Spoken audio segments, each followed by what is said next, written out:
Good morning, guys. My name is Mita Kokong from New Ground Financial Literacy. So, it's still Money Smart Week and it's day 3. So, today I'll be talking to you guys about 10 financial mistakes that we should be avoiding. So, again, I would like to apologize that this video is not live. It's due to technical issues with our YouTube channel. However, I hope that you do enjoy and you do learn a lot. So let me jump right into it. So number one financial mistake that you should avoid at all costs, it is excessive spending, excessive or frivolous spending. And this speaks to using 10 rand here, 20 rand there to buy a cup of coffee, to buy a chocolate. All those small amounts, they can amount to a huge amount at the end of the month.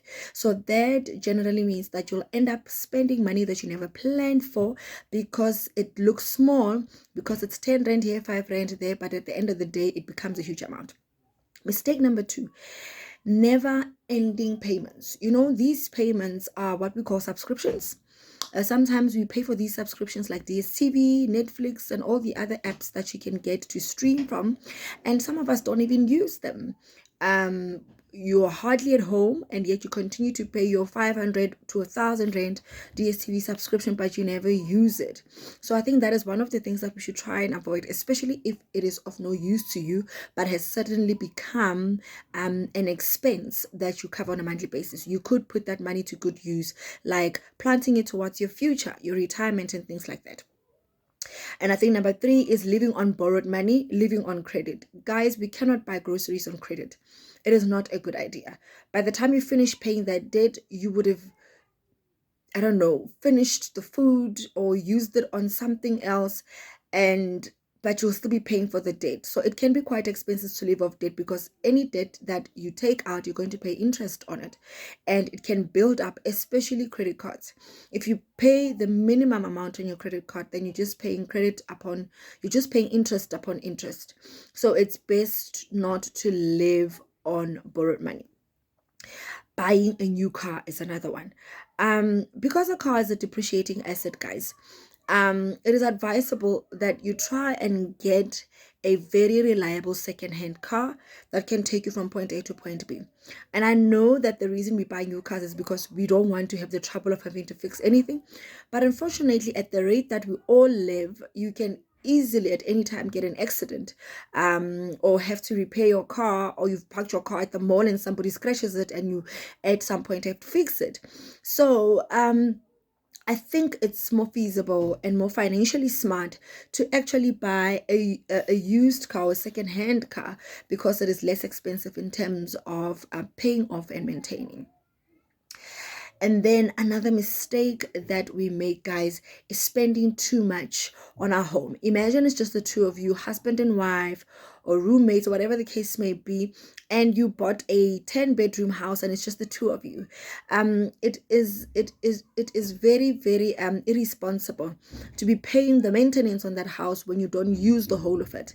It's just the two of you, and a big house like that will cost you extra on the electricity, extra on the water, extra on this and this and that, and you don't even use it. You don't even need as much of a house, so it can become quite expensive.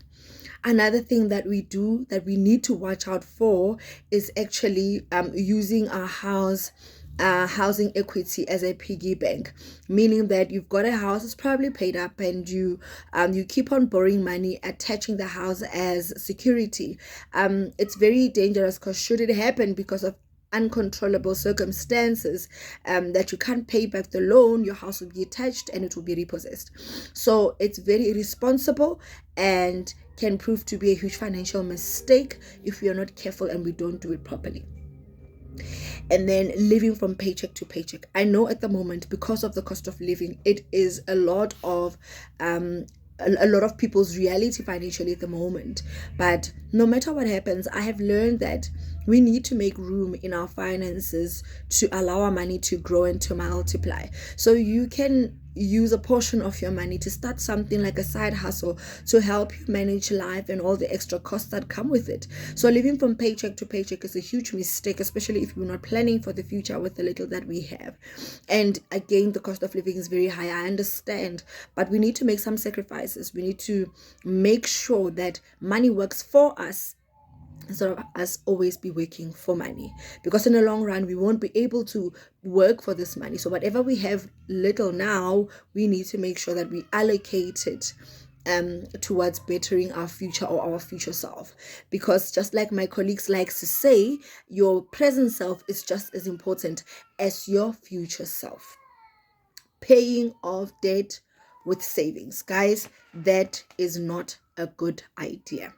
So I know, and I always say it's up to you as a person, because the normal, the advice is, it doesn't make sense for you to be saving while you've got debt that you're also repaying on the other hand, because the interest that they charge on the debt is much higher than the interest that is provided or given on your savings. So therefore rather use the money to pay off the debt.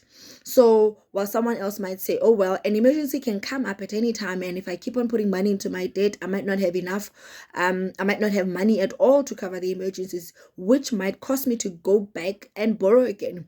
So I would rather have both savings and also be paying off debt at the same time, because having an emergency fund for those rainy days can prove to be really, really, really important and good and life-saving as well. So guys, last but not least, and extremely important, a plan for your money. Plan for your money. I always say money without plan is money wasted, because let's say, for an example, you just earned your salary, and your salary, you spend it on whatever necessities that you've got, your transport, your groceries, your rent, and all of that is covered. And tomorrow, by God's grace, you get a notification of about 5,000 rand from SARS, and you are not you were obviously not expecting it, so therefore you have no plan for it. Majority of the time you'll just blow that money. You'll just go and spend it on whatever you thought, you know what, I've been wanting these shoes, I've been wanting these clothes. There's nothing wrong with that. However, if you had a plan, and most of the time you always think about the plans after you've blown the money. So but if you had a plan before, if you've had a plan before, and so guys, that is why we are all about planning your money, plan your future, because it is all about that, making sure that you are set up for the future, your retirement for the future, your emergency savings fund for your future. Extremely important, especially if you want to leave a legacy that is good and give our children good lessons. So I hope that this video helps you guys, and I hope you have a lovely day further. Thank you very much. Remember, it's still Money Smart Week. Tune into our YouTube channel, tune into our Facebook pages, and into Money Smart Week pages, and learn some more from all the other participants that are teaching the public about money and smart money management. Thank you so much. Enjoy the rest of your day. Goodbye.